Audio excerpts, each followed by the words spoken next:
మించి మళ్ళీ రైతు బంధు విషయంలో కూడా మీరు నిన్నటికి నిన్న మీరు మాట్లాడిన దిగజారుడు మాటలు ఒకటి రెండు కాదు, ఎన్ని తప్పుడు మాటలు నిన్న కూడా.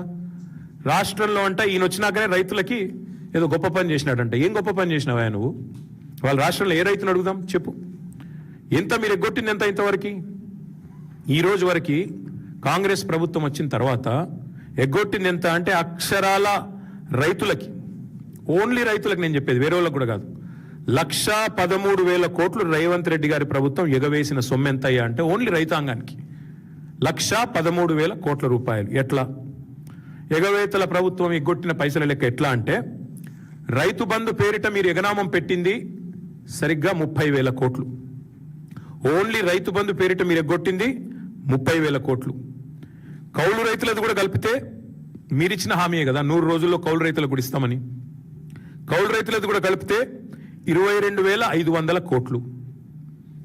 30,000 భూ యజమానులకు, కౌలు రైతులకు 22,500 కోట్లు. రుణమాఫీ మీ కథ గుర్తుండాలి. రుణమాఫీది బ్యాంకర్లను అడిగితే 50,000 కోట్లు అన్నారు రుణమాఫీకి. ముఖ్యమంత్రి గారు వెంటనే 4 రోజుల్లోనే మాట మార్చి నాలుక మడతబెట్టి 50,000 కోట్లు కాదు, 1 సంవత్సరం కావాలంటే అన్ని వీడియోలు ఉన్నాయి, ప్లే చేయమంటే కూడా చేస్తా, 1 సంవత్సరం కడుపు కట్టుకుంటే 40,000 కోట్లు ఎడమ చేత్తును కట్టేస్తా అన్నాడు. అంటే ముఖ్యమంత్రి లెక్క 40,000 కోట్లు. క్యాబినెట్కి వచ్చే వరకు 31,000 కోట్లు అయింది రుణమాఫీ. అక్కడికి వెళ్ళి బడ్జెట్కి వచ్చే వరకు 26,000 కోట్లు అయింది. చివరికి వాళ్ళు చెప్తున్న లెక్క నిజమే అనుకుంటే కూడా అల్టిమేట్గా ఆగింది 20,000 కోట్ల కాడికి. వ్యవసాయ మంత్రి గారి లెక్క 20,000 కోట్లు. ఒక్కొక్కరిది ఒక్కో పాట. బ్యాంకర్లు 50,000 కోట్లు, సీఎం 40,000 కోట్లు, క్యాబినెట్ 31,000, బడ్జెట్ 26,000, వ్యవసాయ మంత్రి లెక్క 20,000 కోట్లు. అంటే అందులో కూడా మీరు రైతు రుణమాఫీలో ఎగ్గొట్టింది 29,500 కోట్లు ఎగ్గొట్టింది. రైతు కూలీలకు మీరు పంగనామం పెట్టింది 15,000 కోట్లు.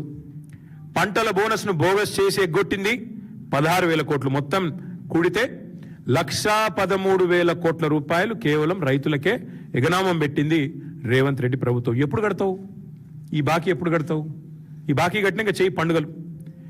ఇంకా అట్టర్ ఫ్లాప్ సినిమాకు అర్ధశత దినోత్సవం చేసినట్టు అన్నదాతలను ఆగమాగం చేసింది చాలక మీదికెళ్ళి ఇంకా సభలు, సదస్సులు, వీళ్ళందానికి మళ్ళీ అందులో స్పీచ్లు, వాటికి కిందికెళ్ళి సీటీలు, కాదు పేపర్ యాడ్లు. చెప్తున్నా కదా, అట్టర్ ఫ్లాప్ సినిమాకు అర్ధశత దినోత్సవం అంటే ఇదే. బలవంతంగా జాకీలు పెట్టి లేపుతుంటారు చూడు, బాగుందా బాగుందా అని. వాళ్ళది వాళ్ళే మళ్ళీ డబ్బా కొట్టుకున్నాడు గట్ల. ఏం వెరగబెట్టినావు నువ్వు అసలు? రైతులకి ఏం చేసినావు చెప్పు? ఇన్ని రోజులు 2.5 ఏళ్లలో చేసింది ఒకసారి చెప్పు, మేము కూడా విని తరిస్తాం అందరం కూడా. అంటే ఎట్లా తయారైందంటే ఇప్పుడు నిజంగా అబద్ధం చెప్పడం అనేది ఆయన జన్మ హక్కు. అబద్ధం ఆయనకు ఆరో ప్రాణం. అసలు అబద్ధాలు చెప్పకపోతే ఇక ఆయనకు ఇంకా వేరే ఏమీ రాదు అన్నట్టుగా మీటింగులు పెట్టి రోత మాటలు, రైతు మీటింగ్ అంటాడు, రోత మాటలు మాట్లాడతాడు.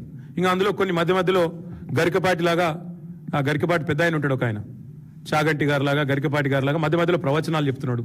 ఏమని? అధికారం శాశ్వతం కాదు.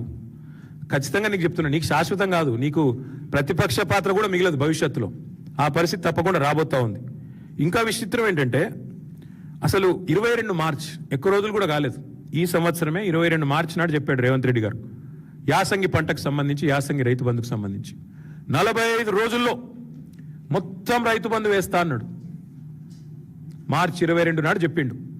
45 రోజుల్లోనే కంప్లీట్ చేస్తా అన్నాడు. 100 రోజులు అయిపోయింది. మరి 2 ఎకరాలకు వేసిండు, చేతులు దులుపుకున్నాడు, అయిపోయింది, పారిపోయింది, మళ్ళీ పత్తలేడు. మళ్ళీ నిన్న చెప్తా ఉన్నాడు 9,000 కోట్లు. నాకైనా ఇంకొక అనుమానం వచ్చింది నిన్న కొంతమంది మిత్రులతో మాట్లాడినా. మరి రాష్ట్రం దివాలా అంటాడు, బనీన్లకు పొక్కలున్నాయి అంటాడు, మొత్తం ఆగమాగం అయిపోయింది అంటాడు, ఊపర్ షేర్వాణి అందరు పరేషాని అంటాడు. మరి రాహుల్ గాంధీకి మాత్రం 1000 కోట్లు ఇస్తా అంటాడు. నాకు అది అర్థం కాదు. రాష్ట్రం దివాలా ఎట్లా? రైతు బంధుకు పైసలుండవు ఎట్లా? రిటైర్డ్ ఉద్యోగులకు పైసలుండవు ఎట్లా?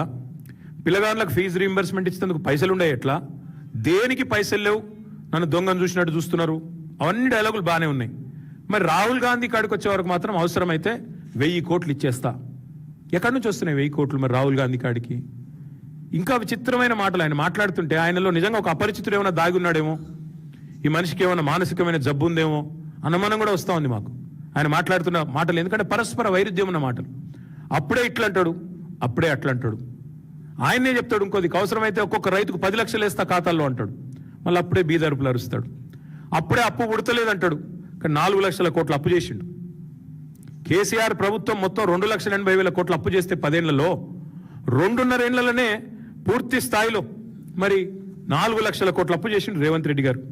ఇలా 3 పంటలకు రైతు బంధు ఇవ్వాలని చెప్పి మాట్లాడిన మొనగాడు ఇవాళ ఆయననే 4 పంటలకు ఎగ్గొట్టిండు. ఇప్పుడు మాట్లాడుతూ ఉన్నాడు పెద్ద పెద్ద మాటలు రైతు బంధు గురించి.